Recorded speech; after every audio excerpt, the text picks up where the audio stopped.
ఎంకన్న ఎంత స్వార్థపరుడు అంటే మేమిద్దరం నితిన్ గడ్కరీ దగ్గరికి పోయినాం, కేంద్ర మంత్రి దగ్గరికి. మాకు రోడ్లు ఇవ్వాలని, ఆయన రోడ్లు ఇచ్చే మంత్రి. మేము 2 అడిగినాం. నేనేమో రీజనల్ రింగ్ రోడ్ అడిగినా, ఎంకన్ననేమో నల్లగొండకు అవుటర్ రింగ్ రోడ్ అడిగాను. నితిన్ గడ్కరీ అన్నాడు ఏదో ఒకటి ఇస్తా అన్నాడు. ఎంబడే రీజనల్ రింగ్ రోడ్ కంటే ముందుగాల నల్లగొండ అవుటర్ రింగ్ రోడ్ అడిగిండా. నల్లగొండ అవుటర్ రింగ్ రోడ్ 400 కోట్లకు అవుతుంది, రీజనల్ రింగ్ రోడ్ 35,000 కోట్లకు అవుతుంది.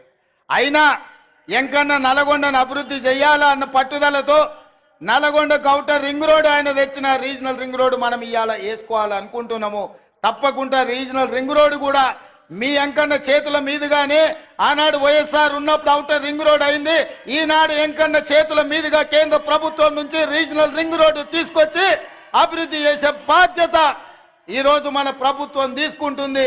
ఎయిర్పోర్ట్ కు కూతవేటు దూరంలో ఫ్యూచర్ సిటీ కట్టడం ద్వారా ఒక గొప్ప నగరాన్ని హైదరాబాదు నిజాంలు కుతుబ్ షాయిలు కట్టిండ్రు, సికింద్రాబాద్ను నిజాం బ్రిటిషర్స్ కట్టిండ్రు. అదే విధంగా సైబరాబాదుని చంద్రబాబు నాయుడు రాజశేఖర రెడ్డి గారు కట్టిండ్రు.